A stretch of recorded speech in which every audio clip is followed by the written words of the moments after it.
Hello everybody and welcome back to the channel. My name is Invin. Today I'm going to be bringing you guys the best class setup in Warzone for the brand new OTS 9 SMG, which was released with Season 4 Reloaded just a couple of days ago.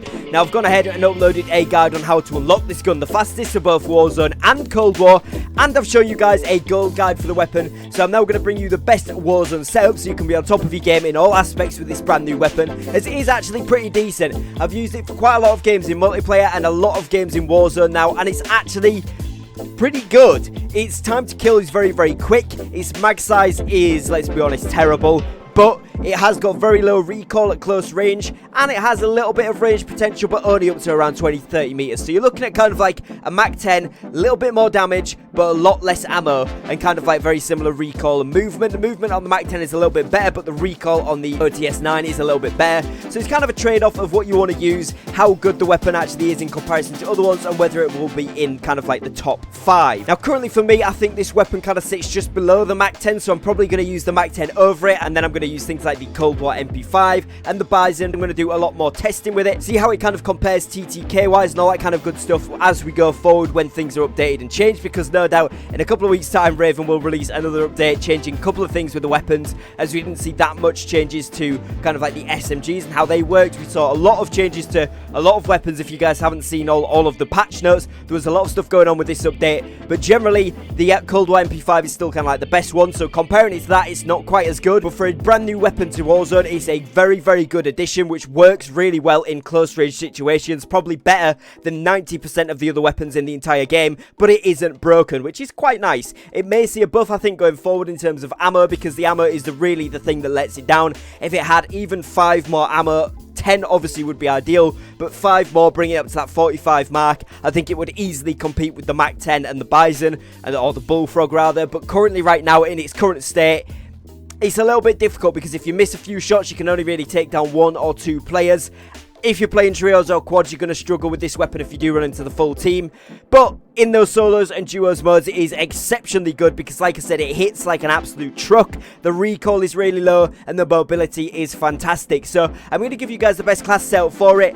Give it a go. Let me know what you think in the comments, and let me know where you've had the most success with this weapon currently. Has it been on Rebirth? Has it been on Verdansk? What mode has it been in? Solos, duos, trios, etc. Let me know down below in the comments all of that good stuff, and let's jump straight into the class here. So on screen for you guys now is the OTS class I've been rocking so far in Warzone. Obviously this is a max level class, so I'm going to give you guys some alternatives you can use whilst you're leveling it up, and obviously some kind of things that you can switch out if you do want to switch out different ones as well. So starting off here, we've got the Groove Suppressor. Obviously if you have that one unlocked, it's the most damage range, most bullet velocity, and vertical recoil control, which is really, really nice. If you don't have that unlocked, you want to run the muzzle brake, and then up until you get the sound suppressor, and then just run the sound suppressor up until you get that Groove Suppressor there.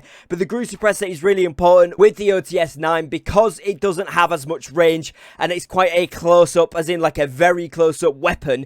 That extra damage range really makes a difference, as well as the bullet velocity, as it allows you to get kills at that 15 to 25 meter range. Doesn't really go much more than 30 meters very effectively at all, but within that 30 meter range, it's going to be one of the top competing weapons in terms of TTK. So it just helps it maintain that range a little bit and just get a few extra bullets off on target and be a bit more like hit scan, which is really nice.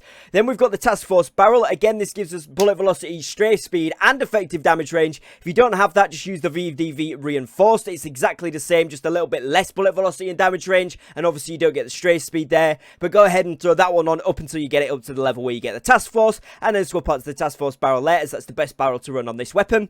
We've then got the Tiger Team Spotlight on here. That gives us movement speed and aim walking move speed. Really, really good in SMGs, just to be able to dodge around, camera brake more easily, and strafe around while you're shooting a lot better. Now, if you don't want to run that one, if you kind of want it to be a more kind of pinpoint accurate, or maybe more of a quick, snappy build, you can go ahead and swap out the Tiger Team and put on instead the KGB Skeletal Stock, as this will give you sprint fire time, aim walking move speed, and ADS and move speed. But it does reduce the hip fire on the weapon, so it's entirely up to you how you want to use the weapon. I've built this as more of a run and gun SMG hip fire, real up close deal, but if you want to build it as more of a kind of like close to semi mid range, kind of like maybe 10 to 15 meters all the way up to 30-35, then maybe swap out the Tiger Team for this KGB Skeletal Stock here, as that'll work really, really well for you. Now I've gone again with the Bruiser Grip here, as this gives us movement speed, so you can move a lot faster, again for camera braking and repositioning really well, and it gives us hip fire accuracy, which which is really nice for that run and gun style class. And it's got no negatives on that grip as well, which is really, really nice. But as well, if you are trying to build that kind of longer range or more sturdy, steady aim build, go ahead and swap that out for the Spetsnaz grip, as that does give you both vertical and horizontal recoil control, but it does affect your move speed while firing and ADS firing move speed, so bear that in mind when you are changing out as well. And then finally, you definitely want this on any class that you build with the OTS-9, and that is unfortunately because it comes with a very, very shy ammo clip of only 20 bullets. The first one is 30 rounds upgraded there, so get that one on as soon as possible. And then when you do eventually unlock it, you want to put on the Spetsnaz 40 round mag. It's the highest mag capacity that it has, which is unfortunate because 40 rounds isn't a whole lot, especially when you're taking on trios and quads like I mentioned at the start of the video there. But it is the only option we've got, so you're definitely going to want to have that one on. It's kind of like a must have. Now obviously that does affect the ADS a little bit, so if you want to, again, you can swap out the Tiger Team and maybe put on a rear grip instead. I would recommend the Groot Elastic, as it does do a lot more for the ADS time and the flinch resistance and aim stability, but it does have a lot of negatives there, including the sprint to fire time. So alternatively, you could just go for the Serpent Wrap, which only affects the sprint to fire time, and then you've got some ADS time back from the magazine there as well if you do want that. It's entirely up to you how you want to build it, but I've built it as more of a run and gun, hip fire to kind of like close range ADS build. I'm pairing this with the Krig 6 build, obviously, because that got a buff with the recent patch notes, so it's a really, really good build at the moment to run the Krig with. So Krigs for any medium to long range gunfights, and then the OTS bringing in there for kind of like my up close and personal stuff there. So hopefully this does help you guys choose what to put on the gun. It is very, very good in close range, like I mentioned at the start there, but it does fall off very, very sharply once you get to 30 to 40 meters, which is a bit of a shame, and the mag size is kind of small. But if you've got people up close, you're in the same building, or you're within a very close range, 0 to 10, 0 to 50 meters, you are going to absolutely shred people very, very quickly. Laser beam accuracy even while hip firing, and a very, very good amount of mobility. So it is a highly competitive weapon in those environments. You've just got to use it correctly. Hopefully you guys have enjoyed this video. If you have and you found it useful, make sure you drop a like on it down below for me, as that really does help me out. And if you are new to the channel, consider dropping a subscribe down below. We are pushing for 2k subs, so your support on that would be much, much appreciated. Other than that, as always, thank you very much for watching. Take care and peace.